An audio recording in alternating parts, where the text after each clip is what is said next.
Tantor Audio, a division of Recorded Books, presents Freedom from the Market, America's Fight to Liberate Itself from the Grip of the Invisible Hand, by Mike Konczal.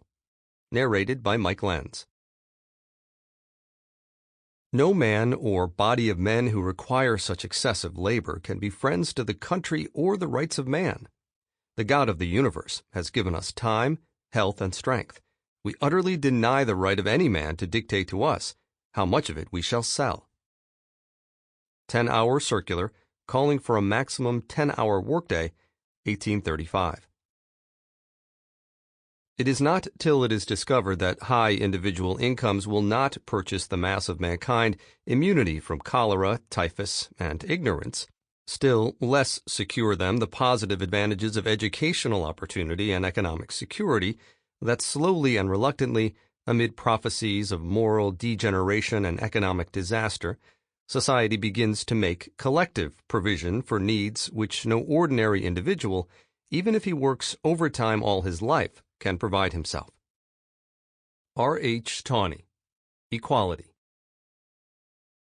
We need to understand the nature of the corporation, to make money, and come to love it, and yet to keep it in its proper place, just as you can love a tiger but know that it's not the sort of thing that should play with your kid. Lawrence Lessig. Introduction. Over the past several decades, we've been fed an idea that free markets, the unregulated flow of goods, services, and labor, are the fundamental form of freedom, and that freedom itself functions like a market. The freedom of a business owner, the freedom to sell your labor, the freedom to buy the necessities of life like health and education. These are the market opportunities that keep us free and allow us to express ourselves as members of a society. This narrow, limited view has extended into all parts of our lives, becoming like the air that surrounds us. America's market-oriented worldview is now breaking down. At a time of political upheaval, insecurity, and pandemics, people are hungry to reclaim a world outside the market. Their desires are animating politics, especially among young voters, who are demanding that the government directly provide essential goods, while also suppressing aspects of the market that threaten to swallow our lives whole. These political demands are actually old ideas, though they've long since been forgotten. For 2 centuries, Americans have been fighting for freedom from the market.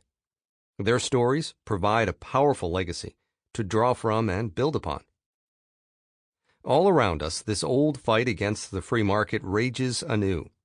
There was a short-lived social media account that emerged alongside the 2011 Occupy movement, a Tumblr page titled, "We Are the 99%, filled with stories of economic hardship. The number one problem people expressed, the fear that permeated the whole website, stemmed from student debt and debt from medical bills. What was drawing people into that political moment was the idea of a space beyond the marketplace, one that wasn't ruled by debt and precarity. Later on, the desire for goods accessible outside the marketplace went crashing into the 2016 and 2020 Democratic primary battles. Suddenly, there were debates everywhere about free college and free, universal, single-payer health care. Old questions about the workplace were being resurrected, including through the grassroots effort to pass a $15 minimum wage in states and cities. Previous gatekeepers who wanted people's political imagination to keep to a more market-friendly, incremental approach saw the debate simply move past them. That energy expanded even after Donald Trump's 2016 victory, motivating a whole new generation to run for office and change the political debate. We see this energy reflected in recent polling about the appeal of socialism. Exclusive poll, "Young Americans are embracing socialism," reads one such headline. "Gen Z prefers socialism to capitalism," reads another. An early 2019 poll found that nearly 50% of millennials and members of Generation Z would prefer living in a socialist country. 61% of those between the ages of 18 and 24 have a positive reaction to the word socialism, compared with less than 29% for those over 55 years of age. Younger people are more likely to believe that the government should provide universal health care and tuition-free college, though these opinions are broadly popular outside this age bracket as well. Conservatives respond to this development with a predictable mix of hyperventilation and condescension.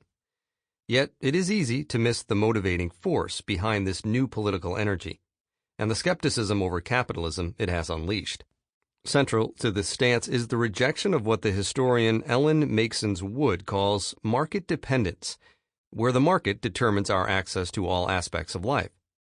As Wood describes, under capitalism, markets have a historically unprecedented role in organizing human life and social reproduction, where people must go through the market to gain access to the most basic means of self-reproduction. What has changed about our era is how successful capitalism has become in colonizing our everyday lives, and how market dependency has bulldozed through efforts to check it. People have used markets for trading and exchange for centuries. What is unique today is how the economy has been restructured to extend and accelerate our reliance on markets into all aspects of society. For all the language about how markets open up opportunities, they also create dependencies as well. As Wood notes, what defines our current way of dealing with markets is not opportunity or choice, but, on the contrary, compulsion. The things we need to lead our lives are forced into markets where we are compelled to obtain them, at the mercy of private, profit-seeking actors and our own ability to pay. Many of our needs are left unmet or poorly provided for by the market, from health care to retirement security to providing for children, and more suffering is the result. When we understand that people are resisting dependency on markets, it helps us see how they are also articulating a different idea of freedom. When citizens declare that health care is a human right, they are making a stand against market dependency. In this view, there are still markets. Doctors and nurses get salaries, MRI machines and bandages are purchased, and so on. But it also holds that individuals should not be dependent on the market as the sole determinant of what care they get. Healthcare should go to those who are sick, not those who are sick and who also happen to have money. That market must be suppressed in favor of publicly provided healthcare. When workers demand a living wage and control over the hours they work, they are making a statement that they aren't mere commodities whose fortunes are determined by their dependency on the marketplace, but individuals who deserve a level of freedom that goes beyond this. When Franklin Delano Roosevelt called for new freedoms, it was about putting limits on this kind of dependency. It's a way of harnessing the innovative features of markets without being servants to them. This book argues that true freedom requires keeping us free from the market. In some places, this will require the government to provide key services directly and universally, rather than requiring citizens to rely on the marketplace. These services include social insurance, education, and health care, among others. Elsewhere, it will mean suppressing the extent of the market, such as the number of hours we work or the ability of businesses to discriminate against their customers. The form this takes will depend on the contingency of everything from technology to the aspect of our life in question. But in all cases, market dependency is a profound state of unfreedom, and freedom requires checks and hard boundaries on the ways markets exist in our society and in our lives. Americans have always been aware of the stakes between markets and freedom. It is only recently that this historical awareness has been obscured from our public memory. In our political battles through the centuries over land policy, free college, maximum working hours, public daycares, and more, Americans have understood that market dependency can be a source of unfreedom and is something that needs to be contained. But in recent years, our historical consciousness has been clouded by glib libertarian fantasies, where the government played no role in checking the market before the Progressive era and the New Deal. In this fairy tale, there was no need for the state, especially the federal state, in creating capitalism itself, and no role it played in determining who would benefit from this nominally private marketplace. This is wrong, and we need to recover our genuine history of American freedom. We have forgotten that free programs and keeping things free from the market are as American as apple pie. It is important for us to recover this, because what is dysfunctional about our current economy and politics comes from extreme market dependency. Over the past 50 years, both our personal lives and our economy have been forced ever more deeply into market dependency. Those who have carried out this project aren't adhering to some vision of limited government. They have been unapologetic about using the state to make us more dependent on markets. Where markets did not exist, they have been forced and created. Where checks existed, they've been attacked. It's been a strip mining of society, leaving us and our politics exhausted, depleted, and desperate for fundamental change. Moreover, as writers like Corey Robin and Eric Foner have argued convincingly, liberals and the left have lost a language of freedom that would help us describe this predicament, conceding the terrain to conservatives and those who see freedom only in the marketplace. But people are now becoming hungry for a new idea of freedom, one that is rooted in public programs that genuinely serve people and checking market dependency. Recovering this history is essential to moving our politics and our lives toward a better direction. The idea that freedom requires being free from the market cuts directly against the notion of freedom that is prevalent today. Now, economic freedom, the freedom of buying, selling, and existing within markets, is seen as the only kind of freedom.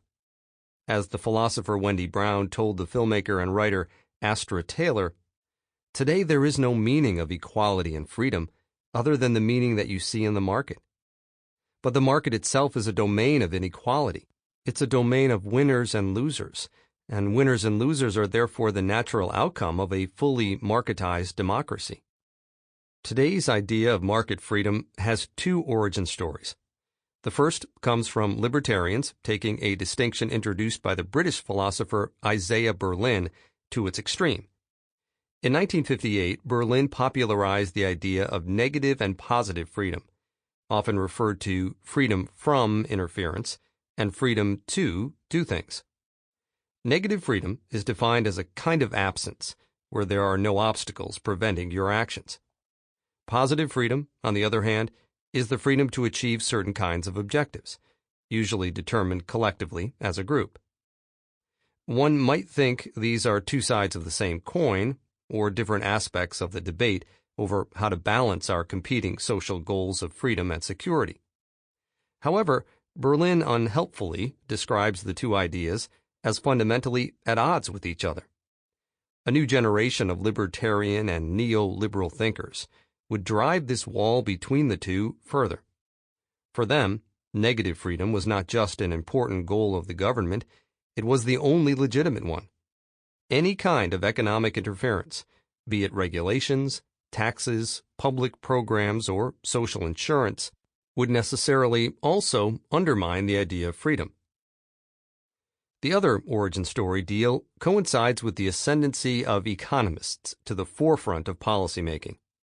Economists, even liberal ones, tend to have a particular view of the proper way to regulate and structure the marketplace, and that is solely by giving people money. In a 1970 essay, the liberal economist James Tobin contrasted two views of egalitarian thought. The first he called specific egalitarianism, in which access to specific goods like health and education shouldn't be based on the ability to pay. The other, general egalitarianism, was the view of most economists.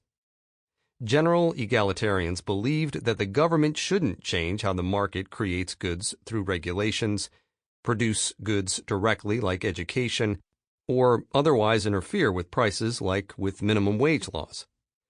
Instead, if the government cared about equality, it should just give poor people cash and remain indifferent to how people spend it.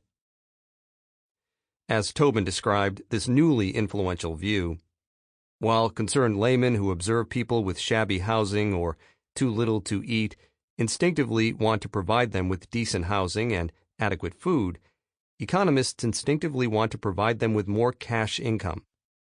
Liberal theories of justice under capitalism began to mirror this ideal, concentrating on thought experiments of the economy as one giant auction.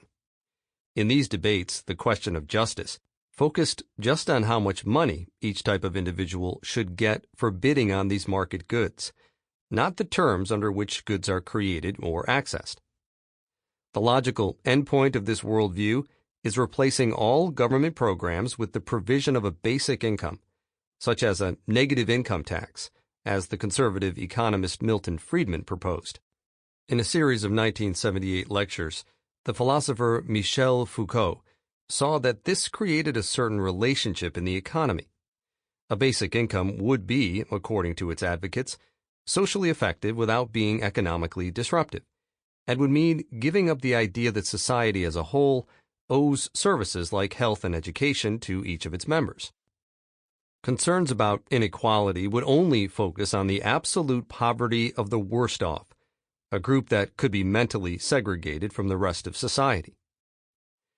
For most people, however, this world meant that apart from the very poor, the mechanism of competition and enterprise would be allowed to function in the rest of society.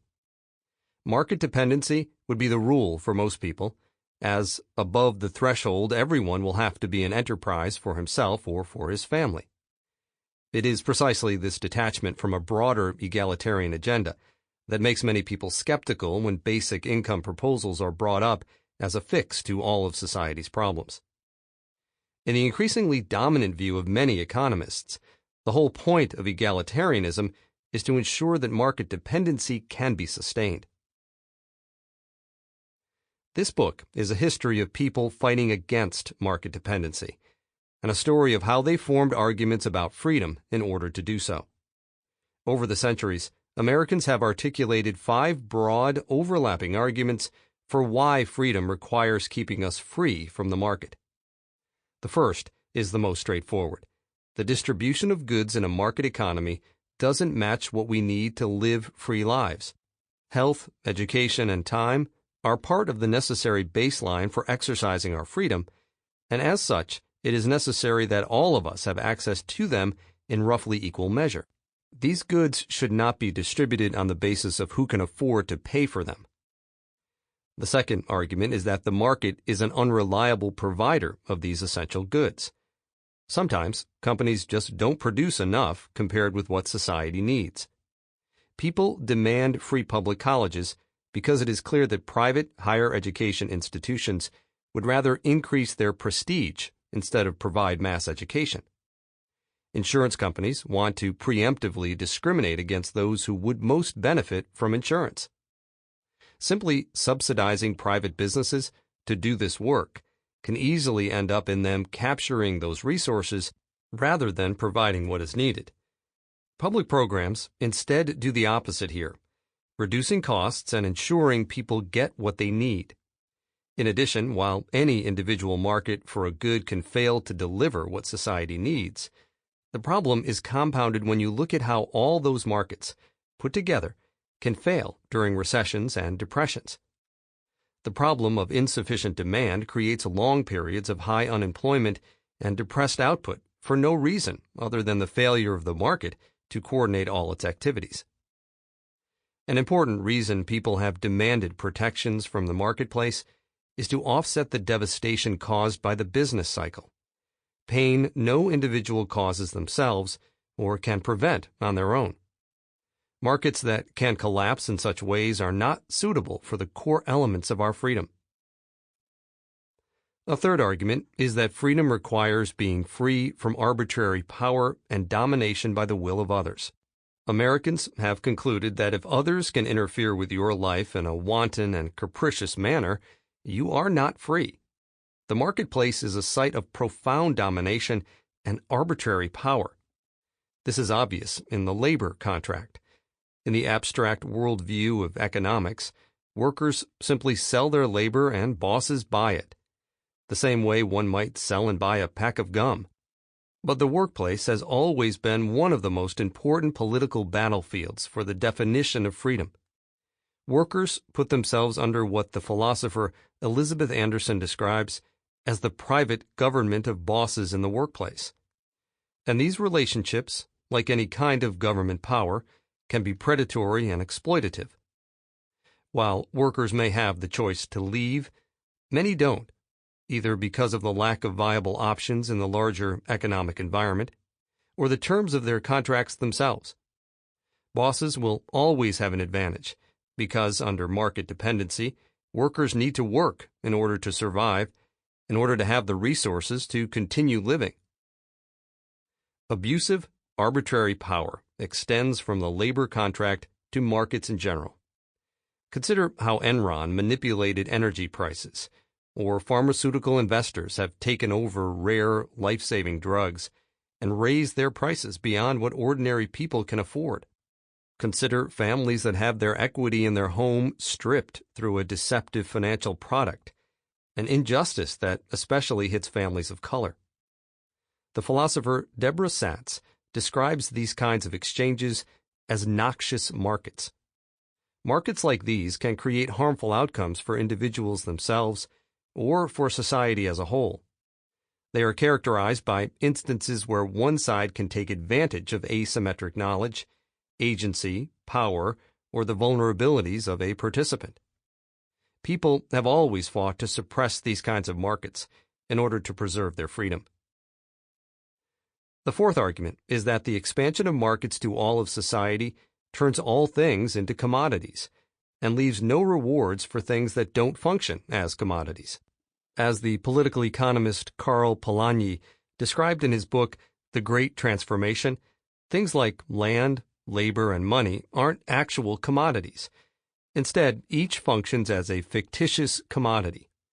Land isn't produced by anyone. It was already there.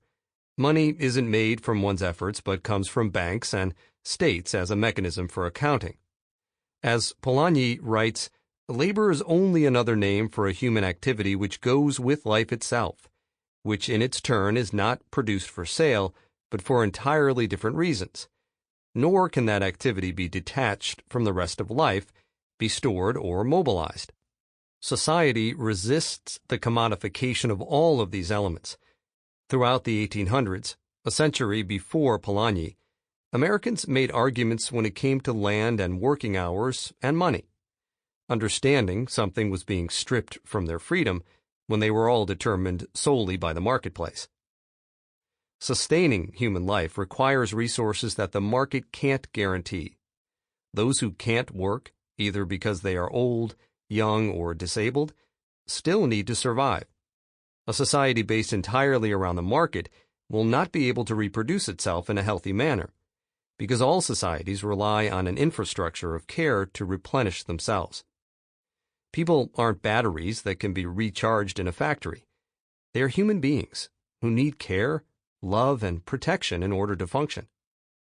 Society needs resources to raise and care for children, work that doesn't claim any income from society. This care work of social reproduction is precisely a thing the market doesn't pay for.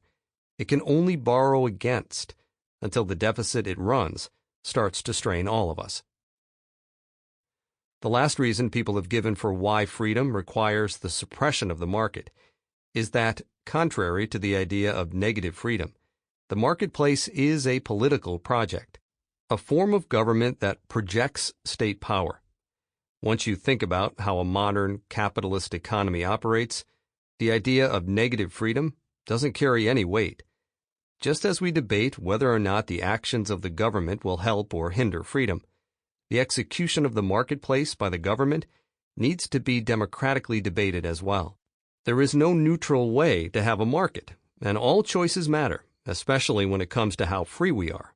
This was understood before the late 1800s, where the line between the economy and government wasn't drawn as sharply through law. The idea of economic freedom as an absolute right to contract had to be invented. Money and property are the terms under which we manage relationships among people. Those relationships are backed by the state, which ultimately enforces all contracts. Consider, for example, owning a house. You own your home because you can prevent other people from living in it or using it without your permission. It's not a vertical relationship between you and the physical structure. your house remains blissfully unaware of any legal contracts you have over it. Instead, it's a horizontal relationship between people.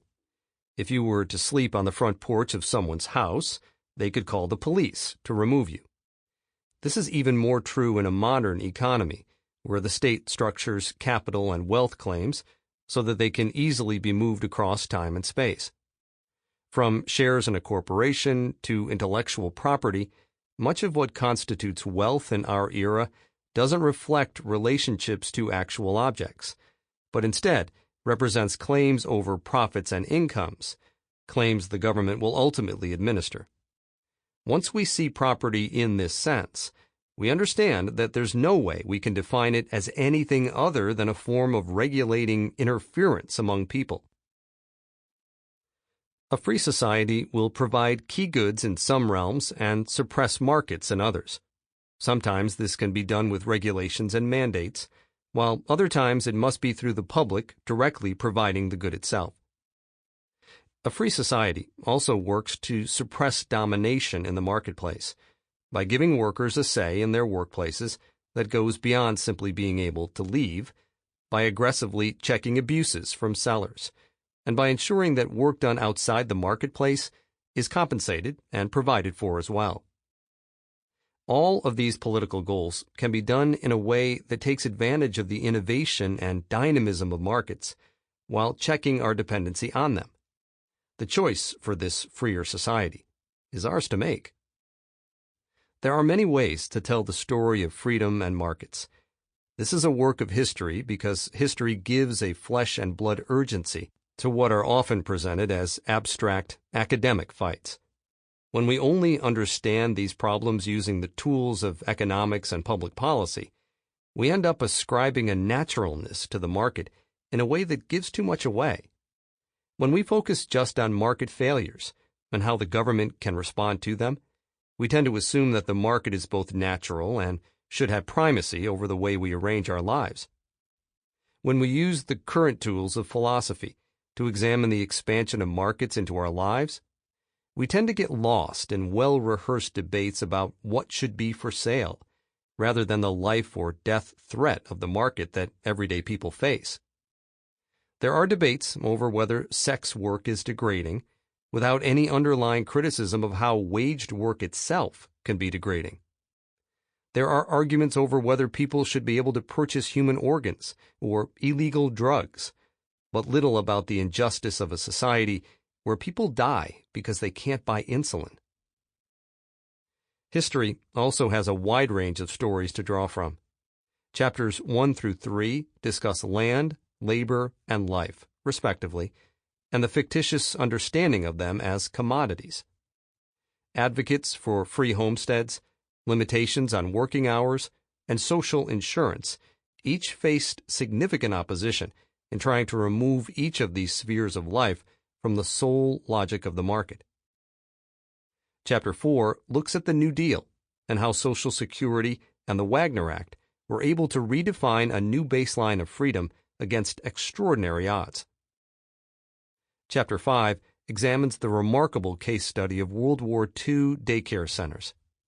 Because the military wanted bombers, not case files, they provided daycares to female workers without the humiliating stigma that normally went with charity and poverty-targeted programs.